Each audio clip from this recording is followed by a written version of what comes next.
الحمد لله نحمده ونستعينه ونستغفره ونؤمن به ونتوكل عليه اما بعد۔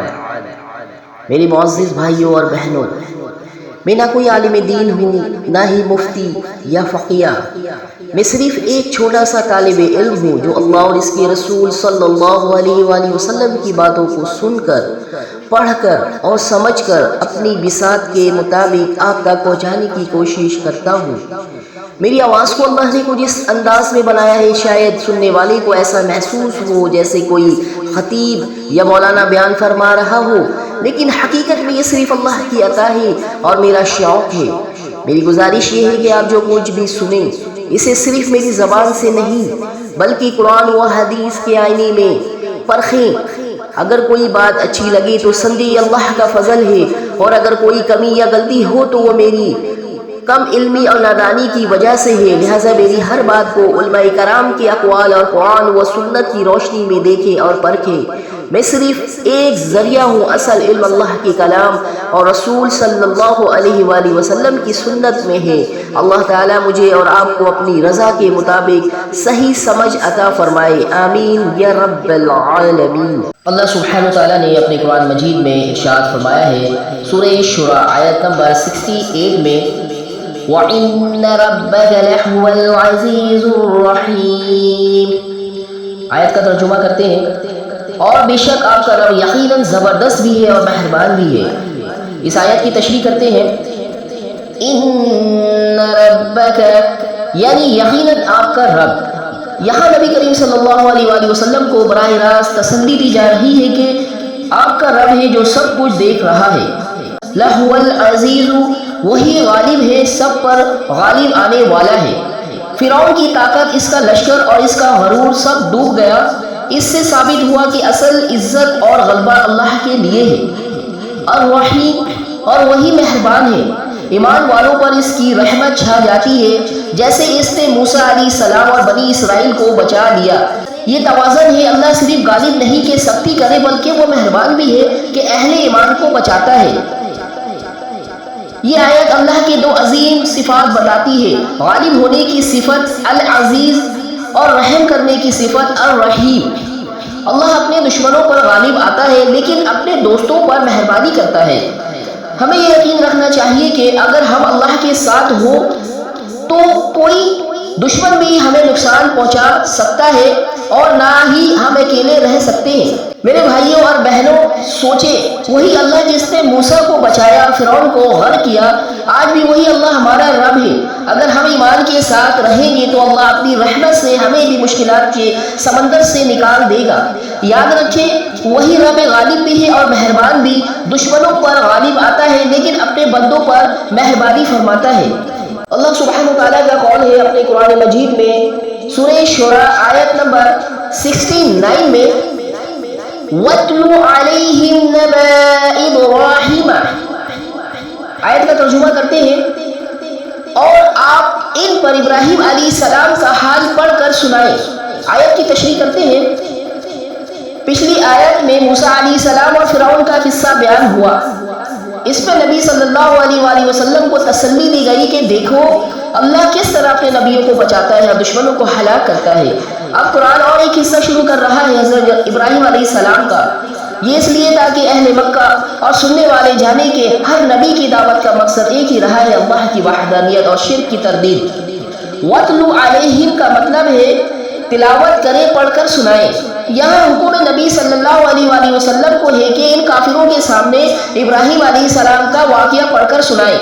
یہ ایک انداز تعلیم ہے، صرف کتاب نہ دو، صرف لکھا ہوا نہ چھوڑو، بلکہ زبانی سناؤ تاکہ دل پر زیادہ اثر ہو۔ نبأ ابراہیم کا مطلب ہے ابراہیم کا قصہ، خبر۔ قرآن میں انبیاء کے قصے کہانیاں نہیں بلکہ نبأ کہے گئے ہیں۔ نبأ اس خبر کو کہتے ہیں جو سچی ہو، اہم ہو، جس پہ سبق ہو۔ اس کا مطلب یہ ہے کہ ابراہیم علیہ السلام کا قصہ صرف تاریخ نہیں بلکہ زندہ سبق ہے۔ اہل مکہ ابراہیم علیہ السلام کو اپنا پیشوا مانتے تھے، وہ کہتے تھے ہم ابراہیم علیہ السلام کی ملت پر ہیں، لیکن حقیقت یہ تھی کہ وہ ان کے طریقے سے دور ہو گئے تھے، اس لیے قرآن نے ان کے سامنے ابراہیم علیہ السلام کی اصل دعوت رکھی تاکہ وہ پہچان سکے کہ وہ خود ابراہیم علیہ السلام کے طریقے پر نہیں بلکہ شرک پر ہے۔ ہر مسلمان کے لیے سبق ہے کہ ہم قرآن کے قصے صرف سن کر نہ گزر جائے، بلکہ ان سے یہ دیکھیں کہ ہم کس حد تک ان انبیاء کے راستے پر ہیں۔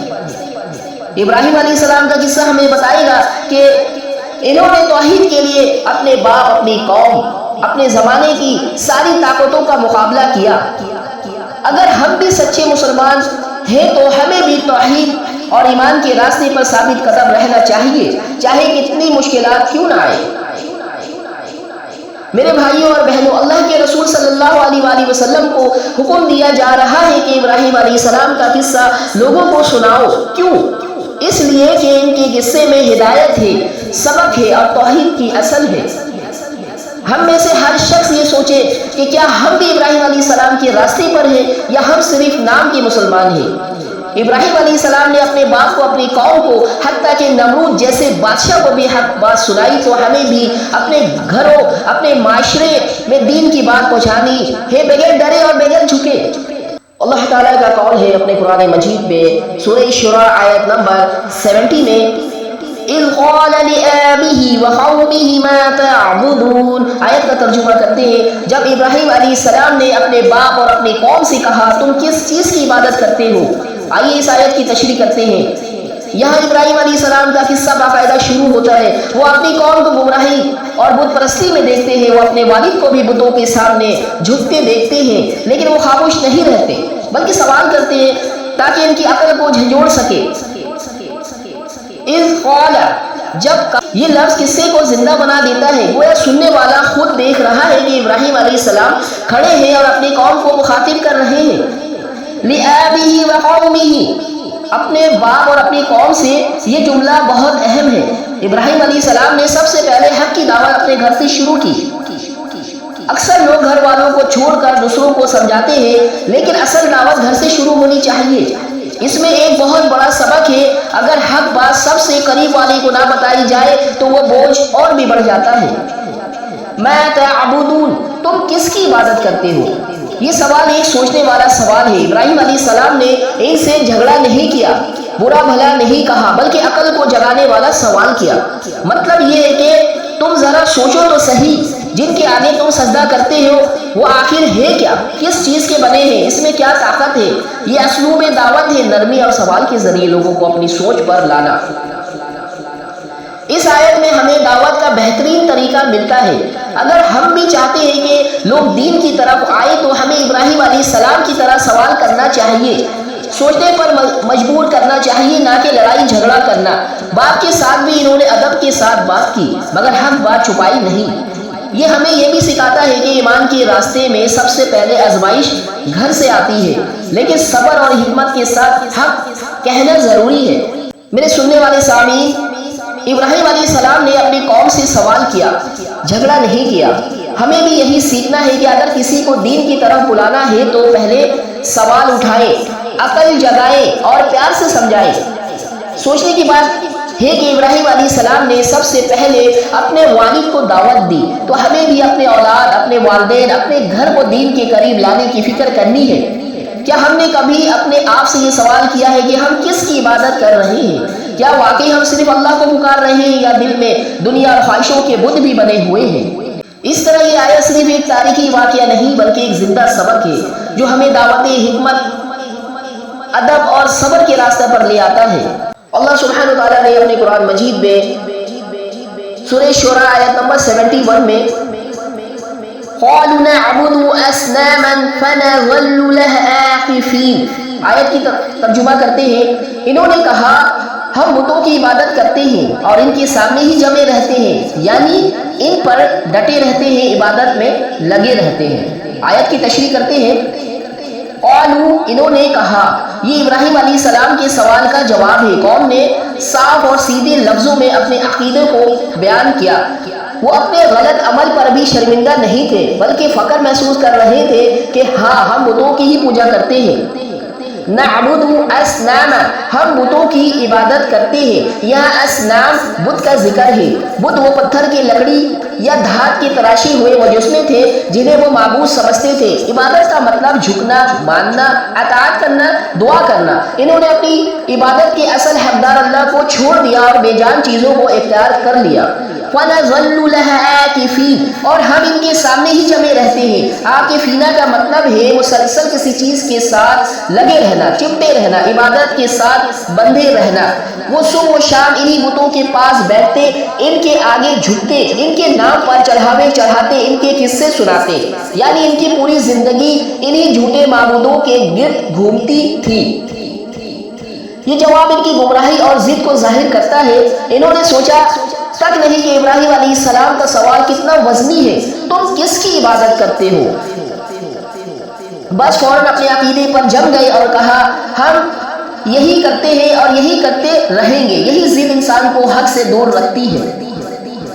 اس آیت میں ہمیں پتہ چلتا ہے کہ غلطی پر جم جانا کتنا خطرناک ہے۔ اگر انسان غلط راستے پر ہے تو اس کا اعتراف کرے اور سچائی کی طرف مڑ جائے، لیکن یہ قوم اپنی غلطی پر ڈٹی رہی۔ آج بھی لوگ بتوں کی پوجا کرتے ہیں، لیکن ایک اور طرح کے بت بھی ہیں، دولت کا بت، شہرت کا بت، خواہشات کا بت، اپنے نفس کا بت۔ اگر انسان اللہ کو چھوڑ کر کسی اور کے آگے جھک جائے تو وہ بھی بت پرستی ہے۔ میرے سننے والے سامعین، دیکھو ابراہیم علیہ السلام کی قوم نے کہا ہم بتوں کے سامنے جمے رہتے ہیں۔ سوال یہ ہے کہ آج ہم کس کے سامنے جمے رہتے ہیں، مسجد میں یا دنیا کے پیچھے؟ سوچنے کی بات ہے، وہ قوم پتھر کے بتوں پر جھکی رہی، آج کے انسان خواہشات اور دنیا کے بتوں پر جھکے ہوئے ہیں۔ دونوں صورتوں میں اصل اللہ کو چھوڑ دیا گیا۔ اگر اللہ کی عبادت میں لگ جائے تو سکون ہے، اور اگر دنیاوی بتوں میں لگ جائے تو بربادی ہے۔ اس طرح یہ آیت صاف ایک تاریخی گفتگو نہیں بلکہ آج کے انسان کے لیے آئینہ ہے۔ ہم اپنے دل میں چھپے بتوں کو پہچانیں اور صرف اللہ کی عبادت کریں۔